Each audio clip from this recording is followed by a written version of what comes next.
Bonsoir à tous, ravi de vous retrouver pour votre journal sur TV Sud Montpellier. Dans les titres de ce vendredi 4 mars, il y a un premier jour de grève de la faim pour 3 employés de TAM.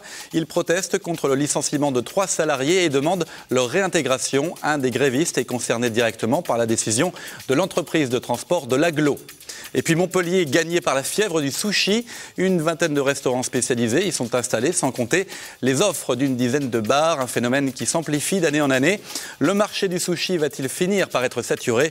C'est l'enquête du journal. Et puis un week-end sportif chargé. Rugby, hand et foot. Le MHFC reçoit Rennes ce samedi à la Mosson. Après Lille, un nouveau gros morceau qu'il va falloir maîtriser. Ça ne va pas être simple. L'ambiance à l'entraînement dans cette édition. Mais on commence ce journal par une opération de police depuis 17h sur 2 ronds-points de la zone commerciale de Latte, près du lycée Champollion. Des contrôles routiers pour lutter contre les cambriolages. Ils visent à vérifier le contenu des véhicules pour déjouer les vols commis souvent en fin d'après-midi. On écoute Pierre Métro, le directeur de cabinet du préfet de l'Hérault. C'était il y a quelques minutes au micro de Jean Brun. C'est une opération qui s'inscrit dans le cadre du plan de lutte contre les cambriolages et aussi de l'opération Tranquillité Vacances, puisqu'on est en période de vacances scolaires ici dans l'Hérault. Et donc notre idée, c'est effectivement dans l'après-midi ou en début de soirée, qui sont des périodes à risque pour les cambriolages, notamment dans les zones pavillonnaires, donc ici autour de Latte et Pérols, d'avoir des effectifs très nombreux sur le terrain, donc qui tiennent plusieurs points à Latte et Pérols, avec le concours d'un hélicoptère de la gendarmerie pour venir en appui aux policiers au sol. Et donc on a une priorité qui est de prévenir les cambriolages et donc de les réprimer, ce qui explique pourquoi une présence d'une quarantaine de fonctionnaires de police sur le terrain aujourd'hui, appuyés par un hélicoptère de la gendarmerie, nous paraît être une option très efficace. Il l'avait annoncé le 28 février dernier en manifestant sur le chantier de la ligne 3 du tram au moment où le 10e kilomètre de rail était célébré. 3 employés de TAM du syndicat CFTC ont donc démarré ce matin à 5h une grève de la faim illimitée pour demander la réintégration de 3 agents licenciés par le transporteur de l'Agglo. Des licenciements qu'ils jugent abusifs. La direction de l'entreprise avait indiqué lundi que les salariés incriminés faisaient un usage excessif des arrêts maladie, notamment avant et après les week-ends. On écoute la réponse d'un des grévistes de la faim au micro de Jessica Péris et Guylain Fondévilla. Nous, ce que nous dénonçons aujourd'hui, c'est que la maladie est créée par la gestion du personnel du groupe de direction. La maladie est un état et la maladie ne se prévoit pas. Au vu du contexte dans lequel on est, des travaux, de la vague d'agression qu'il y a, des repos refusés, quel est le dernier recours pour nos agents pour qu'ils puissent récupérer et garantir la qualité du service de notre réseau que par le biais de la maladie. C'est comme au niveau de l'insécurité. Au niveau, quand la direction ne met pas les moyens au niveau de la sécurité, notre dernier recours, c'est le droit de retrait. Montpellier, comme beaucoup de grandes villes françaises, est gagné par le phénomène sushi. Une vingtaine de restaurants et une dizaine de bars proposent déjà cette spécialité japonaise. La fièvre du sushi peut-elle durer ou va-t-elle brusquement tomber? Élément de réponse avec cette enquête préparée par Marie-Laurence Flétour. Ils étaient une poignée il y a 10 ans en France et près de 1600 cette année. Les bars à sushi séduisent toujours plus. Ce restaurant a ouvert il y a 8 mois et il réalise 70% de son chiffre d'affaires grâce aux livraisons. Ça se passe très très bien avec un chiffre d'affaires qui explose mois après mois et une clientèle qui a priori est contente. Le bouche à oreille fonctionne très très bien. À Montpellier, il y a aujourd'hui 18 restaurants japonais selon nos décomptes. Un marché véritablement porté par les grandes chaînes. Il y en a de plus en plus qui ouvrent, puisque c'est vraiment quelque chose qui est à la mode et en ce moment ça explose donc en France. Et on en a un qui est ouvert donc à Montpellier, un au Odysseum. Le boom, la mode, la folie des sushis, les mots ne manquent pas. Mais pourquoi un tel engouement ? Une femme répondra toujours que c'est diététique.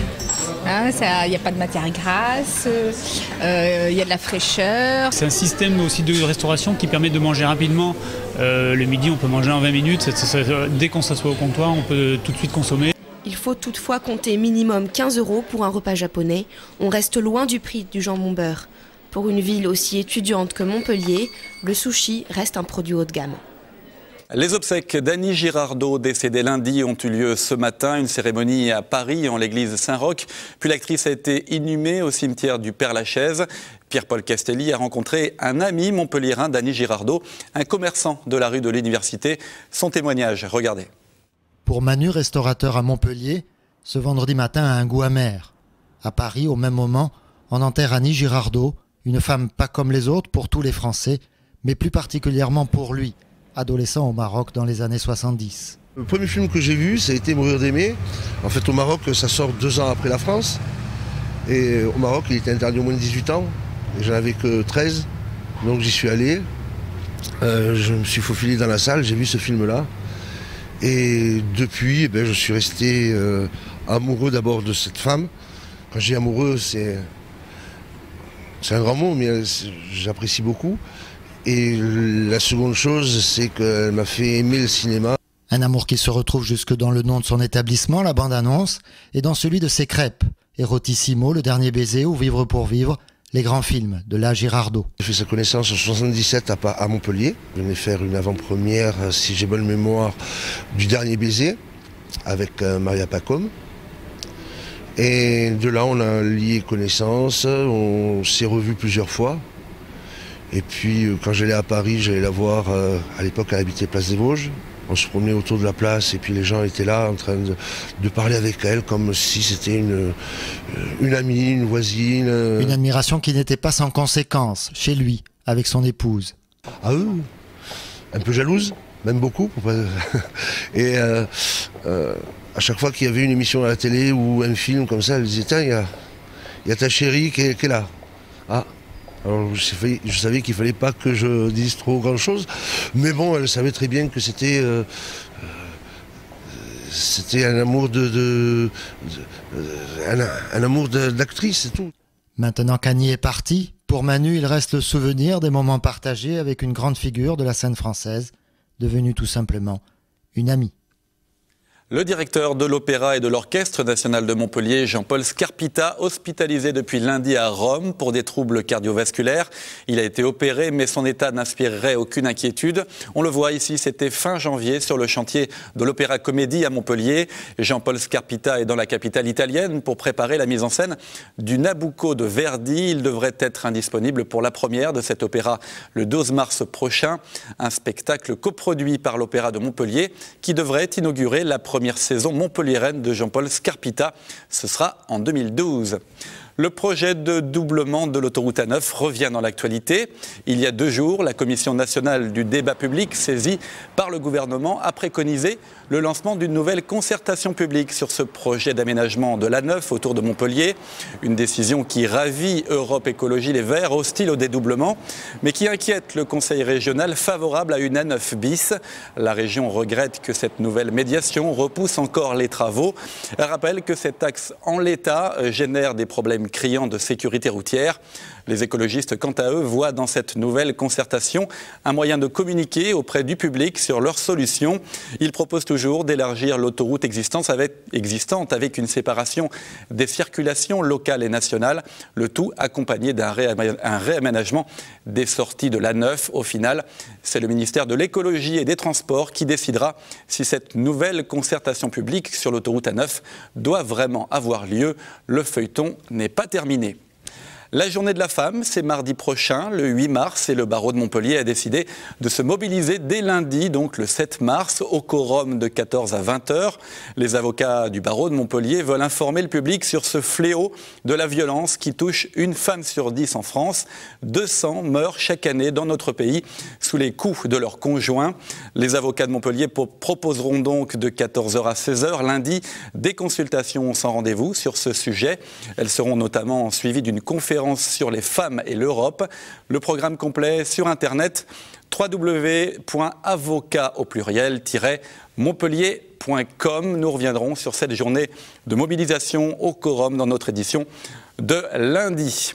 Sport avec un programme plutôt chargé ce week-end et d'abord du foot du côté de la Mosson. Le MHSC, 6e de Ligue 1, reçoit le second au classement, Rennes. C'est samedi à partir de 19 h. Après Lille, c'est un nouveau poids lourd de Ligue 1 qui attend le MHSC. Jean Brun a suivi l'entraînement des footballeurs montpelliérains. C'était ce matin, regardez.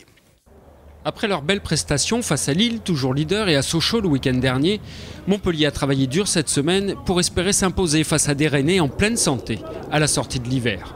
On a entamé une série de matchs là, qui sont costauds, mais bon, ça peut nous faire grandir aussi. C'est ce genre de confrontation aussi qui permettent d'avancer, de gagner en maturité. Puis de les recevoir avec les honneurs que quand on reçoit le leader du championnat, c'est toujours les recevoir avec beaucoup d'envie. Ne vous y trompez pas, le sourire accroché au visage de René Girard est carnassier, car le Gardois a bien l'intention de s'offrir une nouvelle tête de Ligue 1. Pour y parvenir, il devra composer comme toujours avec les absences, particulièrement celle d'Emir Spajic, une nouvelle fois expulsé pour une faute loin d'être évidente. Il faudra pourtant faire avec. Il y a toujours les anciens, il y a toujours Pito, Jeune-Champ qui sont là, qui cadraient l'équipe. Et après, pendant les entraînements, il est toujours là, Emir. Donc voilà, il parle aussi. Après les jours de match, ouais, il y a Jeune-Champ, il y a Pito, il y a Marvaux qui sont là, qui cadrent l'équipe, quoi. Après tout le monde gère son match comme il le sent. Et chacun se prépare de son côté tranquillement, quoi. Lors de la visite lilloise, Girard en avait appelé à un large soutien du public. Avec les bons résultats, les amateurs de foot se déplacent aujourd'hui en nombreux entraînements. Déjà une première victoire pour René Girard. Sport toujours avec du rugby. Top 14, Montpellier reçoit Agen samedi soir à 20h45, c'est à Yves-du-Manoir évidemment. Et puis il y a du hand dimanche à 17h30, le choc de Ligue des Champions contre Veszprém, c'est à l'Arena évidemment. Un match très important puisque Montpellier doit absolument gagner pour espérer finir premier de sa poule et ainsi recevoir à l'Arena les deux prochains adversaires en 8e et en quart de finale. On écoute Adrien Dipanda, arrière droit du MAHB, au micro de Jean Brun. Je pense que c'est un match capital. Là, on va jouer la première place du groupe. Je pense aussi que c'est un vrai test parce que là, c'est un match que Veszprém va jouer à fond et nous aussi. Donc là, on va pouvoir vraiment se confronter chez nous à une grande équipe. On va voir ce qu'on vaut. Après la défaite qu'on avait contre Hambourg chez nous, on va voir si on est vraiment capable de battre des bonnes équipes à l'Arena. Et de plus, il y a cette première place du groupe qui est en jeu et qui nous mettrait dans des conditions vraiment favorables pour la suite de la compétition. Donc c'est un vrai test. Une page tradition dans ce journal. Hier soir, c'était la présentation officielle du programme de la saison de course camarguaise de Lunel. En 2010, Loïc Ozol a remporté le trophée Pescalune, suivi de Adil Benafitou. La saison 2011 va démarrer le 17 mars avec un concours de manade. 8 courses comptant pour le trophée des As élites seront disputées durant la saison. Un vent de jeunesse va souffler côté taureau et raseteur sur cette édition 2011. C'est l'analyse de notre spécialiste des courses camarguaises sur TV Sud, Patrick Mallet. Regardez. Après une saison 2010 en demi-teinte pour les arènes de Lunel, la saison 2011, présentée ce jeudi devant une très grande foule, préfigure peut-être le renouveau de ces arènes. Oui, franchement, je pense qu'il y aura une saison d'exception. Tous les grands taureaux sont là, tous les grands raseteurs sont là. La programmation est agréable et intéressante. Je crois qu'on devrait faire une saison à Lunel importante. Une temporade 2011 basée donc sur la nouveauté et la jeunesse côté taureau, mais aussi homme en blanc, avec la nouvelle vague de raseteurs jetés dans le grand bain de cette piste Pescalune. Je crois qu'on va mettre un peu de jeunesse et dans les taureaux et dans les raseteurs pour apporter un peu plus de dynamisme, ce qui nous manque aujourd'hui, et j'espère qu'on va le trouver avec ça. Tout cela bien sûr encadré des valeurs sûres comme Loïc Ozol, Adil Benafitou et le retour de Benjamin Villard, sans oublier Adrien Poujol pour sa 10e saison dans cette piste qui s'était blessé l'année dernière dans ces arènes. C'est vrai, ouais. Je me suis blessé ici à la Royale Le Cuyer et bon, c'est ce qui arrive et bon, cette année j'espère faire une bonne saison dans ces arènes et sur ces arènes qui me tiennent à cœur où j'ai toujours fait des bonnes courses. Des bonnes saisons, donc ça continue. Je crois qu'on va avoir des très très bonnes courses, avec encore la Royale Cuyer qui est la plus grande course du moment et des beaux concours de malades, donc je pense qu'on verra une bonne saison. Je vois aussi que l'équipe de raseteurs a l'air d'être bien, donc écoute, je fais partie des anciens maintenant, donc j'espère que ça va bien se passer et qu'on va faire en sorte que ça se passe bien. Rendez-vous donc le dimanche 17 avril pour l'ouverture de cette temporade lunéloise 2011. Johnny Hallyday sera en concert à l'Arena les 14, 15 et 17 mai 2012. Mais déjà, la billetterie est ouverte depuis ce matin. Alors ce n'était pas l'euphorie aujourd'hui devant un célèbre distributeur du Polygone. Mais quand même, certains fans se sont levés très tôt pour être les premiers à décrocher les meilleures places, bien sûr. Jessica Péris et Ghislain Fondévilla ont parcouru la file d'attente en recueillant quelques réactions. Regardez. Je suis arrivée très tôt ce matin pour les voir, voilà. Voilà, Johnny, nous y serons. Et je suis ravie. Je suis un fan depuis plusieurs années, depuis 71. Donc Johnny, pour moi, c'est mon idole. Je me suis levé à 5h du matin. Ah ouais, parce que j'arrivais pas à dormir, c'est les insomnies par rapport à Johnny. Ouais. C'est un jour extraordinaire. On vient pour prendre une place de Johnny. Pour JH, normal. Normal. Pourquoi c'est un jour extraordinaire? Ça nous fait du bien. Ça nous fait du bien au cœur qui reviennent sur scène. Ah ouais. Johnny? Oh non, non, surtout pas. Non. Robert Plant, Ben Harper, Sting, Santana, voilà. Pas Johnny, surtout pas. Voilà, et c'est la fin de ce journal. Votre prochain rendez-vous avec l'info en direct sur TV Sud Montpellier, c'est lundi à 12h30. Très bon week-end à tous et merci de votre fidélité.